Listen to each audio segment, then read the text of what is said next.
So a few weeks ago, the top state-owned TV channel in China uploaded a propaganda video claiming that since the $100 bill only costs 17 cents to produce, it doesn't make sense for it to be spent like where it worth $100. For those who don't know, every TV channel here in China is owned by the communist government, and that specific channel is the highest level of state-owned TV channel. That also means that they are also the most infected TV channel in China. It is full of propaganda. This time the propaganda went a little bit too far and people are starting to call it out. It is true that the $100 bill probably doesn't cost much to produce, but that doesn't make it worth any less. The way money of any country works today is that the worth of the money is backed up by the state that issued the currency. Before that, there is the gold standard, in which the value of the money is backed by the value of gold. No countries do that anymore. That is literally on the most basic textbook in China. So pretty much everyone in China knows that. It was quite astonishing that the propaganda doesn't just lie. It lies so bad that even the Chinese people don't believe what it says.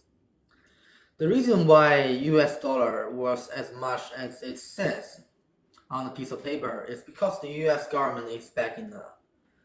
That means the US government can't just print as much money as they want. It may seem like the other way these past few years, but I can assure you it doesn't work like that.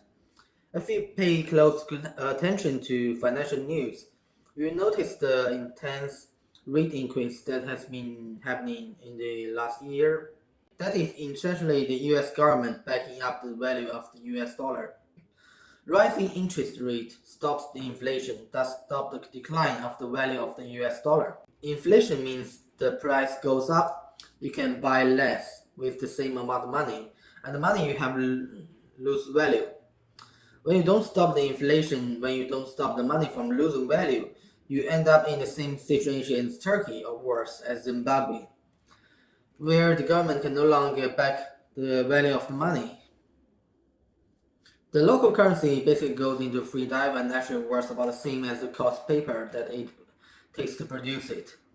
Usually, the local government back up the value of their currency by buying their own currency back with other currency when their currency is losing value, or the other way around. This is the same in almost all countries in the world. Here in China, the Chinese government goes a step further by limiting how much foreign currency an individual can legally buy or sell. This is one of the main reasons why the free world accused China of artificially manipulating its own currency. And it is probably also the reason why the Chinese Communist Party has failed to push the Chinese currency to play a bigger part in other countries' foreign currency reserve. Here in China, each individual is only allowed to buy or sell 50,000 US dollars, or the equivalent of other foreign currency using Chinese yuan. You are also not allowed to use that money to invest in foreign stock market, or buy foreign insurance, or buy foreign properties. Imagine working your ass off for money, then being told that you can't actually use it. By doing this, the Chinese government basically jacked up the value of the Chinese yuan by limiting the supply. And because the Chinese communist government are always so hush-hush about the real financial data, nobody knows how much the Chinese yuan supply was limited in foreign market. But it is generally believed that there are a lot more demand to sell the Chinese yuan than the demand to buy Chinese yuan by the Chinese individual citizens. Emphasize on individual citizens because it is entirely different situation for institutions, especially the foreign investors. For foreign investors to invest in China, you need to buy Chinese yuan with your foreign money to use it in China. And when you make money, you have to sell Chinese yuan to get it out of China. You can't just move the Chinese yuan from a country outside China to China.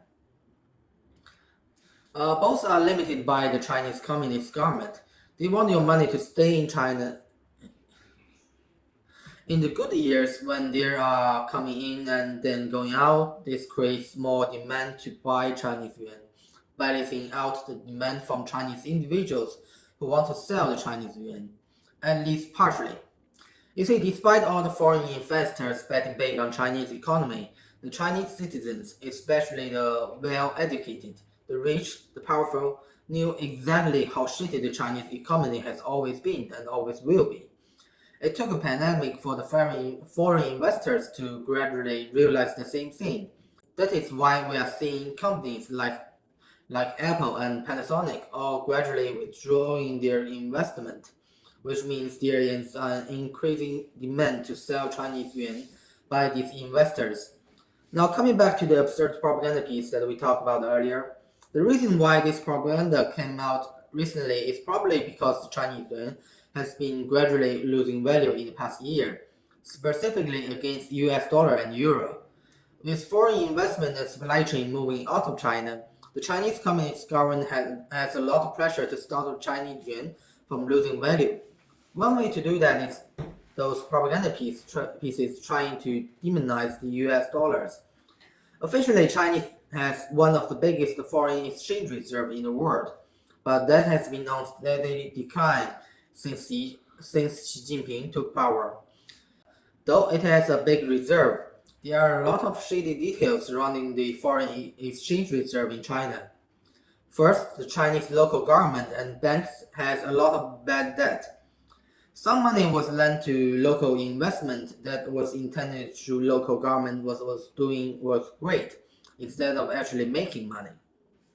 Here, the government actually has the power to force the bank to loan them their money.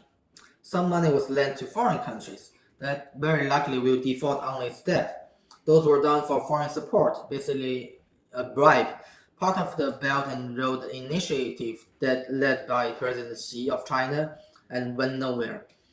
And as you can expect from the biggest dictatorship, what that big pile of foreign exchange reserve is made of, how the money is spent, and whether the money is actually there are hush hush, top secret, illegal for the Chinese taxpayer to ask questions about. My take in all of this is just that, get out while you still can. It is much easier to keep your money safe when it is kept in a democratic country. In a democratic country, there will be other taxpayers keeping a close eye on the evaluation of your money. In dictatorship, the government will want to take away your money.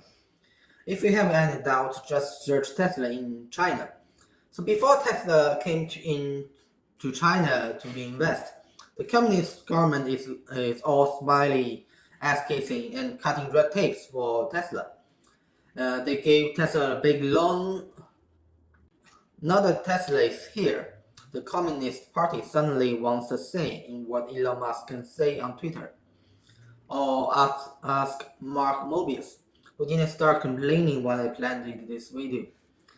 Just remember, if the Communist Party here can break a few red tapes to welcome your money in, it can also break a few red tapes to take away your money.